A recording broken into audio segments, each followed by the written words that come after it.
Nije me strah. Živio jednom jedan jako, ali baš jako plašljivi dječak. Zvao se Tin. Hej Tin, Tin vam se bojao svega. Toliko je strahova bilo u njegovoj glavi. Bojao se, idemo nabrojati, bojao se vuka, bojao se čudovišta ispod kreveta, bojao se sići u podrum, bojao se kad bi puhao vjetar i padala kiša, bojao se vještica, bojao se, najviše od svega bojao se mraka Tin. I naravno Tinu su se svi rugali. Kad god bi se Tin prošetao po dvorištu ili izašao van na ulicu, neko bi rekao: aha, eno ide Tin, plašljivi mamin sin. Tinu to nije bilo uopće drago. Ne, on je htio biti hrabar, a osobito zato što su mu roditelji uvijek isto govorili: Tin, sve je to u tvojoj glavi, svi strahovi kriju se u tvojoj glavi, neki strahovi su stvarni, ali jedan veliki dio kao vukovi i vještice samo su u tvojoj glavi. I Tin je doista htio biti hrabar, tako da je jedno jutro ležeći u krevetu razmišljao: ja ću danas sam otići u trgovinu, samcat, preći ću veliki park, hrabro, i neće se meni više nitko rugati. I baš kad je to odlučio, začuo je prvi tap, tap. Kapljice kiše počele su dobovati po krovu.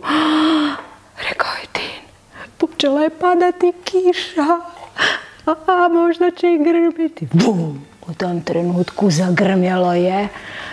Ne, nema veze, ja sam odlučio, bit ću hrabar, idem sam. A onda je strčao sa stepenica, otišao mami i rekao je: mama, danas ću sam ići u trgovinu, jer ja sam hrabar, ne bojim se ničega i naučio sam. Sve je to u mojoj glavi.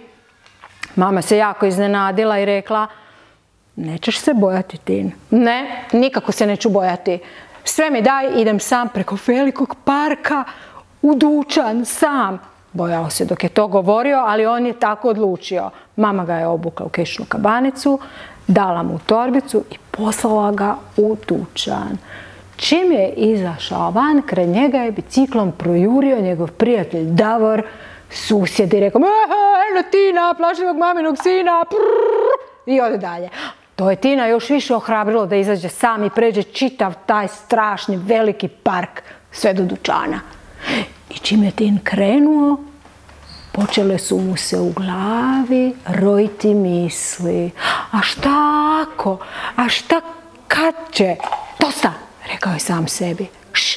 Ne misli, to je sve u tvojoj glavi, sve je to u tvojoj glavi.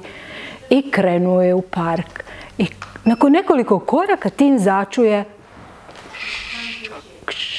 šuška nešto iza njega. Pomisli Tin, što bi to moglo biti? To je sigurno neki veliki vuk. Ne, još gore, rekao je Tin samom sebi. To je vukodlak, sigurno ima crvene oči. Jadan ja! Ne, moram se okrenuti da vidim. I kada se okrenuo, zamislite, iza njega stajao je susjedov mačak koji ga je pratio jedan dio puta. Ah, koliko sam smiješan, rekao je Tin sam sebi. Pa to je samo mačak, sve je to u mojoj glavi, pomislio je Tin još jednom i nastavio hrabro hodati parkom. Hrabar sam ja. Što je to? Što je to? Nešto je opet čuo. Nešto je šušnulo. Znam, to je sigurno buljoki puzavac. Buljoki puzavac. Što bi mogao biti buljoki puzavac? Ali evo ga, iza mene je. I Tin potrči naprijed, a ispred njega stajao je samo bršljan kojega je vjetar micao amo tamo. Veselo Tin otrči dalje, pjevušeći u sebi pjesmicu kako bi se ohrabrio. La, la, la, la, la, hrabar li sam ja. I naravno nije dugo ostao tako hrabar taj Tin. Strahovi u njegovoj glavi rasli su, bivali sve veći i veći kada je začuo još jedan neobičan zvuk. Netko koga se Tin najviše bojao. Netko užasan i strašan mogao je biti iza njega. I Tin je postajao sve manji i manji, kako je njegov strah bivao sve veći i veći.